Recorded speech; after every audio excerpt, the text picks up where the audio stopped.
Welcome to another edition of the Louisiana Business and Industry Show. My name is Gordy Rush.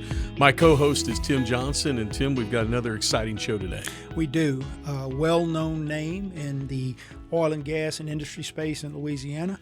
Guy's got a lot of experience, a lot of knowledge, and we hope that he'll share some of that with us today. Tommy Faucheux is the president of Louisiana Mid-Continent Oil and Gas, LaMoga. Brother, welcome.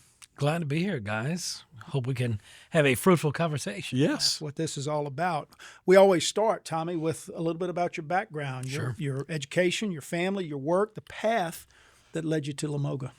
You know, I'm born and raised in St. Charles Parish. You think of industrial communities, That's right. Talk about being at the heart of it. Born and raised in Luling, still live there with my wife and two kids. One is in high school. They'll both be in high school a year from now, which is amazing. Graduated from Huntsville High School, went to school at Loyola in New Orleans, and then worked in local government for a few years before joining industry, and went to work in 2007 for Dow Chemical. Worked in the public affairs communication space before taking over government affairs for the South, the U.S. South region, and did that for almost 15 years. And then came to LaMoga just about almost 4.5 years ago now. Hard to believe it's been that long. It has flown by, but I tell people all the time, everything about my upbringing. Two grandfathers retired from industry, blue collar guys. My dad retired from industry. Another one working in the plants. Living in a community where my education, public education, was funded by industry. The education my kids are getting now, funded by industry and public schools. All of that prepared me to do what I'm doing now. And every single day, it's about going out and advocating not only for the companies of the industry, but more importantly, the 306,000 men and women who work in the industry. Sure. It's my story, but it's not unique. It's the story of many men and women just like me. Absolutely. Give me a little background, if you would, Tommy, on LaMoga, a little bit about the membership and the mission. Sure. So LMOGA is the acronym for the Louisiana Mid-Continent Oil and Gas Association. You can see why we abbreviate it. We represent the entirety of the oil and gas industry. So it's all the majors, Chevron, Shell, Exxon, BP, but it's also all the refineries, names like Valero and Phillips 66 and you Marathon and others, all the LNG companies, which that just continues to be a hot sector for us. All of the natural gas producers in the Haynesville Shale, we represent all of that, as well as the pipeline companies that connect everybody.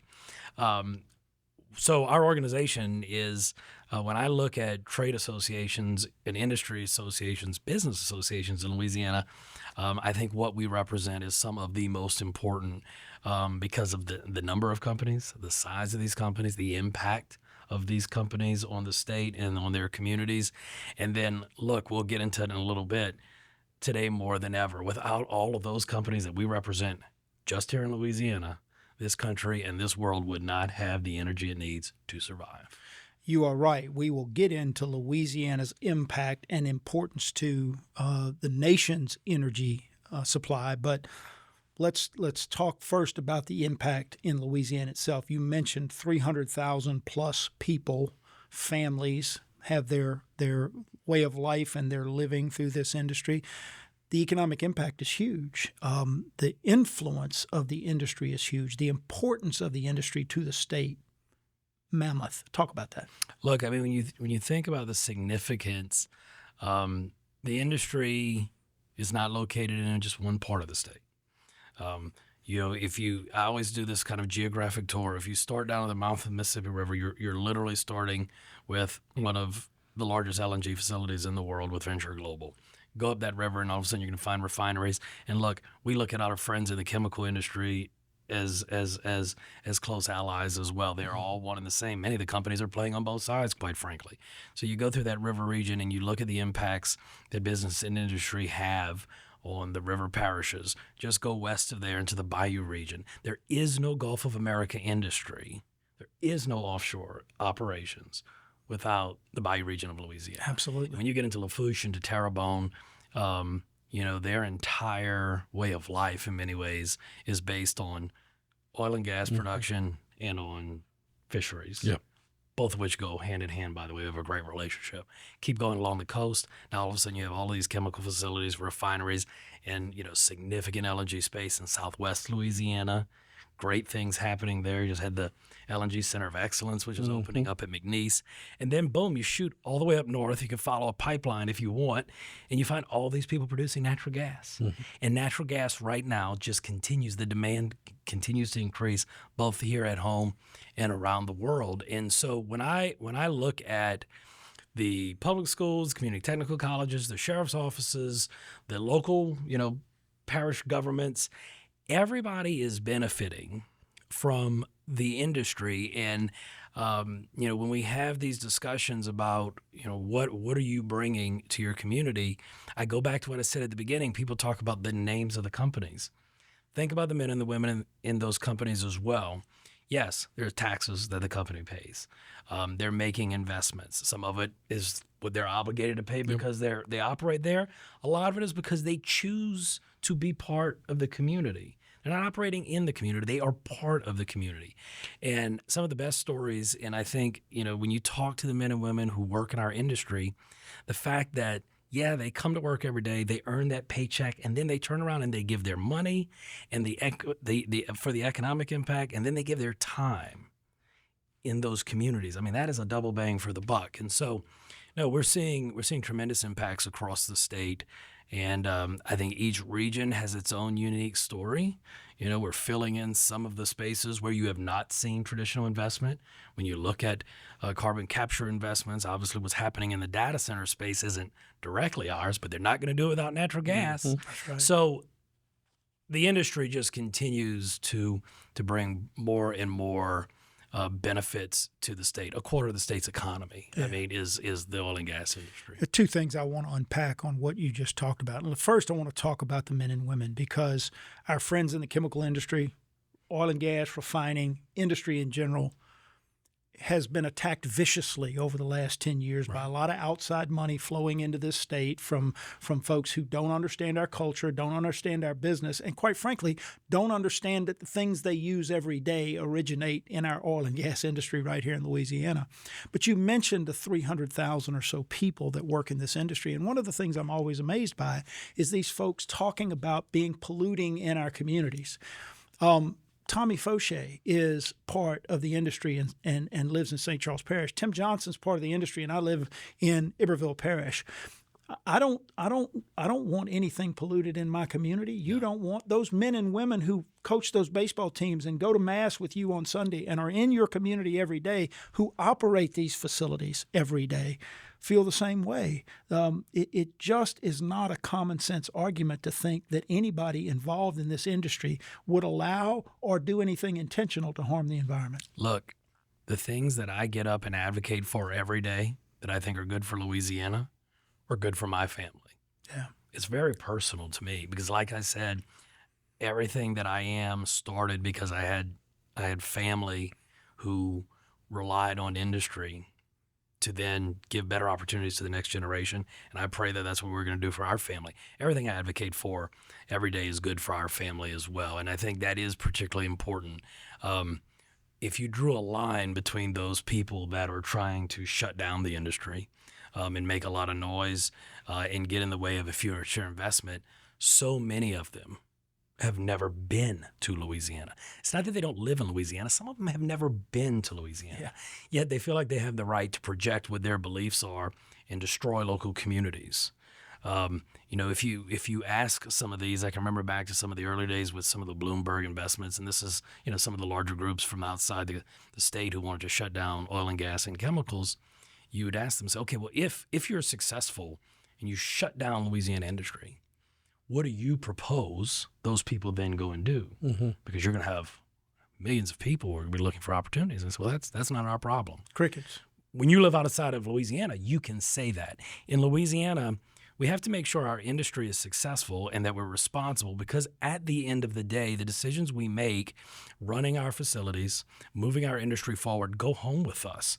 They go home with us to the ball field, to the to the awards program at the end of the day, at the end of the school year. When we go to Walmart, those decisions walk around with us.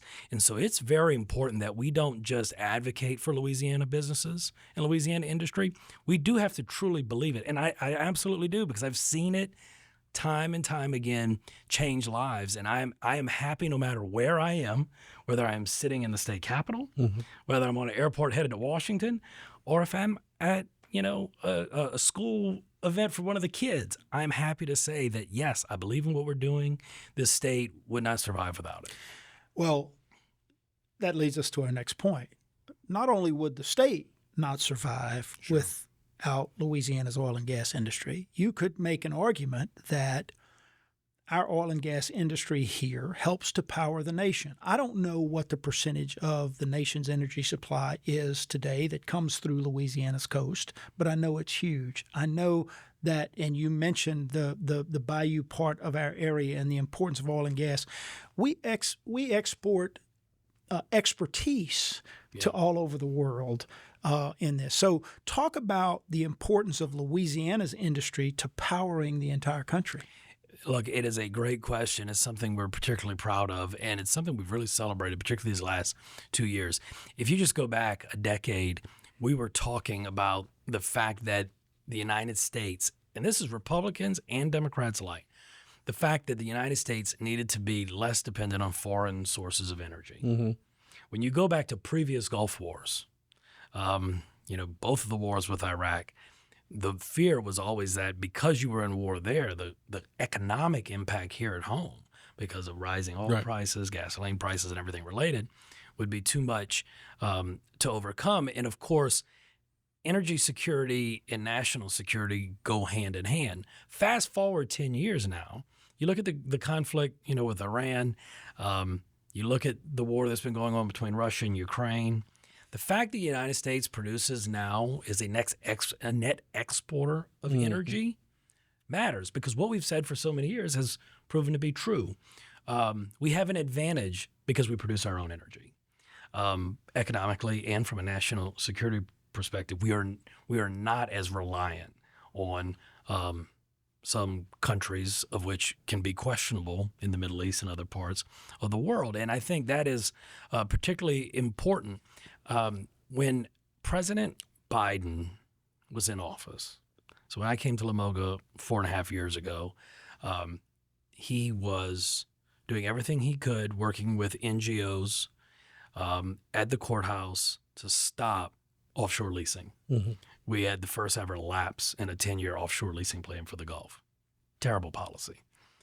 He had paused the permitting of LNG export projects. Again, we know the world needs more natural gas. He had publicly said from the White House that he wanted to shut down the refineries by name in Louisiana, but in other parts of the country. He wanted to put refining out of business. Fast forward now, and we're in this second Trump administration, and what you're seeing is a rapid return to more predictable leasing. We've just had our second of what will be 3 leases in less than a 1-year period, and we're just beginning. So the offshore industry continues to boom, and man, that is going to be great for us, particularly at times of conflict. But at all times, this pause on LNG permitting is up, and now you see Venture Global and Woodside and Cheniere. Cheniere just celebrated 10 years of exporting natural gas. Without that, Europe would have fallen apart without natural gas being exported from the United States when they went to war with Russia. The Russians would have had an absolute advantage if it wasn't that if Europe could not turn to the United States, and in many ways, Louisiana. Huge gains there. And then look, here we are right now. Yes, everybody's watching energy prices because of the conflict. However, we have Louisiana refineries, U.S. refineries that are just blowing and going to produce the fuel that we need in this country. And so you're right, without Louisiana energy, without Louisiana natural gas, oil production, the rest of the world, not just the rest of the country, the rest of the world would be in need. And I want to just hit a point that you made there right at the end. We saw, as there was conversations about everything from windmills to going deeper into offshore exploration. We continue to see Louisiana companies popping up around the world. When companies are looking to go into new territories, when they're looking to push technology a little bit further, no matter what discipline of energy you're talking about, natural gas production, oil and gas production, they're constantly turning to people, men and women in Louisiana-based companies, because they say, look, they just keep going deeper and deeper in the Gulf. Man, they're the best. We'll take them to Africa and the Middle East and Israel and everywhere else. Geez, these are some of the best guys when it comes to the construction of pipelines. We'll take those Louisiana guys and we'll bring them anywhere around the world. I mean, it is amazing. The energy production is a huge part of our economy. The industry that makes the production possible, the service providers, the vendors, the men and women who literally make the products that put the pipe together. They're sought after as well. They don't just want our oil and gas. They want the people who have figured out how to get the oil and gas out the ground. That's exactly right. Tommy, in 2026, the two hottest trending topics here in Louisiana, Lane Kiffin, right? Sure. And CCUS. I'm going to let you handle the latter. So why is CCUS? Gordy knows a little bit about the first one. You take the second. There's nothing been said about Kiffin, I'd like to right? think I know about the first one as well, Okay. but I can't speak as an expert. Yeah. Look, I think, there's been a lot of talk about carbon capture in Louisiana, CCS. It has sparked a lot of debates, find its way into political debates. This is what I say about it, and I'm not trying to oversimplify it. The oil and gas industry is more than 100 years old in Louisiana. Do you think the oil and gas industry, offshore rig, a well, a refinery, looks the same as it did when it was built 50 years ago, 60 years ago, 100 years ago? Absolutely not. The industry is better, it is safer, it is cleaner, it is more efficient, it has evolved, as all things in industry, all things in technology do. Carbon capture is just the next phase in evolution of the oil and gas industry. We're using technology that we know, the drilling of wells, the connecting of pipelines, the connecting of the oil and gas industry to the chemical industry, all things that we've been doing in some form or fashion. We're just doing what comes next. We're not doing it in place of refining. We're not doing it in place of oil and gas production. It's just the next part that services the business needs of not only this country and around the world. If you talk to my friends in the chemical industry, they are constantly in the lab looking for new technologies that help meet new needs, or more efficiently meet the needs around the world. We're doing the same thing with carbon capture in that the world does want these low carbon products. And does that mean you have to want to buy what an Asian company wants to buy to say you support carbon capture? No. When I walk into Walmart, there's a lot of stuff I need. There's a lot of stuff I want. There's a lot of stuff I could care less about. Doesn't mean I'm not going to go to Walmart. I'm just going to let somebody else buy that. When I look at our industry, we don't pick and choose where our energy goes. We have customers. And if there's an opportunity and there's somebody who wants to buy a product, a Louisiana product, when I think about oil and gas or when I think about chemicals, if they want to buy that and we can create more opportunities for our kids to stay at home because that opportunity creates jobs here, why would we want to pass that up? We've invested in, like I said, refineries, chemical plants, other industries that produce things that we may or may not choose to buy. But to say that we would miss that opportunity, that we would deny ourselves the opportunity that our expertise has now given us, I think is absolutely ridiculous. It is. CCS is the next phase, a new phase of the oil and gas industry. And I'm excited about it. I'm excited about the fact that we continue to see ourselves as being a leader in the space, just as we have been a leader in oil and gas production for many years. And by the way, 100 years later, this is what's next. I'm hoping there's something else after that. Sure. We don't ever want to stay still. This world continues to change. The energy needs of this world continue to grow. Our industry needs to continue to evolve. I want you to address this because I was having a phone call right as I walked in here today to prepare to tape with you. One of the most exciting things to me that the technology of CCUS represents is the ability to develop economies in more rural parts of Louisiana that have been not neglected, but certainly have not seen the same sort of economic development that, say, the river region of Louisiana has or some other places. This opens us up to data centers, and it opens us up to different types of energy production. And it can be done in some of the more rural parts of our state that struggle economically. Look, I think if you would ever talk to Governor Landry about one of his main priorities, he would often tell you it's finding economic opportunities for those parts of the state that have not enjoyed the same benefits that many of the communities we live, particularly in South Louisiana, they just don't have the same benefits of some of our communities that have large retail or large industry presence. And I know that's been a priority of the governor. We do come, our industry is traditionally from, along the coast, to an extent in Northwest Louisiana. And it is a way of life that not only the industry succeed, but people who live in those communities just understand what it means. And look, do they take it for granted? Maybe sometimes. And I think we take it sometimes for granted. We assume we're always going to have it. When we go to some more rural parts of our state, I think we see major opportunities. The excitement, and I don't think this is always conveyed, the excitement that we have as an industry, particularly those of us who are born and raised here, who love Louisiana. And what we know, what I think about the personal impacts on my family, when I see the opportunities that could hold for a rural Louisiana parish, for me, I think, how could anybody not want that? Now, that being said, it's our job to help share the message. We have to explain what we're doing, because if you didn't grow up next to a refinery, then I could understand why you may have some questions. I think the industry has done a really good job of being there. We have more work to do, but the opportunities that we can bring to those rural parts of the state so that they can have well-funded public schools, safe communities, more economic opportunities. Because at the end of the day, we're not trying to change a way of life.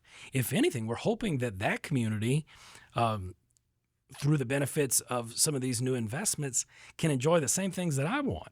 Opportunities for my kids, their kids, to stay in Louisiana, not have to move to Texas or Mississippi or somewhere else in the country. I think we have to continue to talk about that. And I really think as we move some of these projects forward, I think we're going to start to see communities. It is a lot to understand if you're not from an industrial community.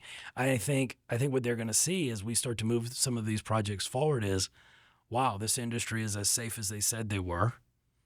The benefits that they said were possible are real.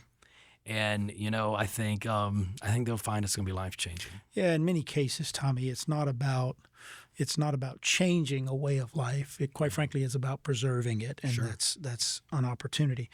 As we start to wrap up, let's talk briefly about some of the things that you guys are dealing with at the legislature. We've talked about the anti-industry activist, but in terms of regulation, in terms of workforce, in terms of those legal issues, talk briefly about some of the things that LaMoga is tracking and working on aggressively at the legislature.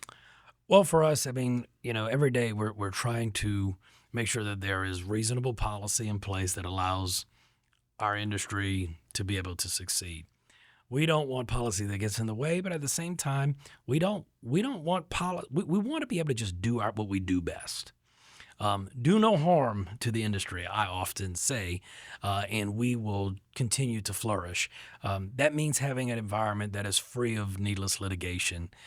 We are in the middle of the process, but having great success, for example, with a bill that is its bill number is HB 804 by Representative Guyman, that will protect Louisiana industry from frivolous lawsuits related to climate change. A huge deal in a state where we've had a lot of litigation. It is going to be great, and it is moving through the process. Continue to make sure that no negative legislation stops us from the efforts we're making in carbon capture, and I think that is going in a really solid direction. We are continuing to look for ways to just make it easier to do business. The governor is focused on trying to streamline permitting and things like that. We have great relationships with the DEQ and the Department of Conservation and Energy, and it's the appropriate relationship. And I always remind this: we want regulatory agencies that challenge us. We want a rigorous process. Be held responsible. We want to be held responsible, and we want, at the end of the day, when they issue a permit to one of our companies, the community to know that they challenged us to the full extent of the law. At the same time, you could have regulation that gets in the way, and that is counterproductive to job creation. And so we continue to work towards those items. But, the legislature in this state supports the oil and gas and petrochemical industry, and we are grateful for that. It is amazing when you look at the the Gulf Coast of the United States. I mean, Texas and Louisiana. I mean, like I said, we compete with Texas, but the truth is many of our companies operate in both, and it is that combined network. A lot of Louisiana companies, by the way, working in Texas. The energy needs of the world could not be met without that Gulf Coast, U.S. Gulf Coast strength.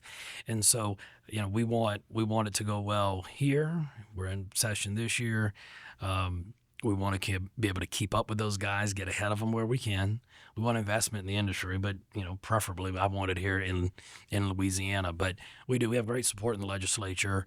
A lot of really good men and women who are taking the time outside of the legislative session to get to know us, tour our facilities, meet with the men and women who work here so that they can really understand. We have legislators who want to be ambassadors for our industry. I mean, and we do at the local level. We have local officials who want, you've done a lot of work in this. I know my friend David Cresslon has done a lot of work in this.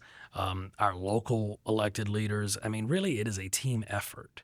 And so whether we're in this legislative session, whether we're in the council chambers or the courthouses, we need everybody to be on team industry.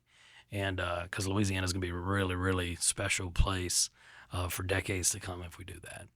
Been a solid show. Thank you so much for joining us today. Thank you for all you've done for the state of Louisiana. Tim, final thoughts? Well, it's just, when you think about the work that has to be done in promoting and protecting an industry as important to Louisiana as oil and gas is, and then the men and women that are part of LaMoga, the staff there, the work that Tommy does and that he leads, you think about the economic impact that it all has. We're grateful, as Gordy said, brother, for the work that you do.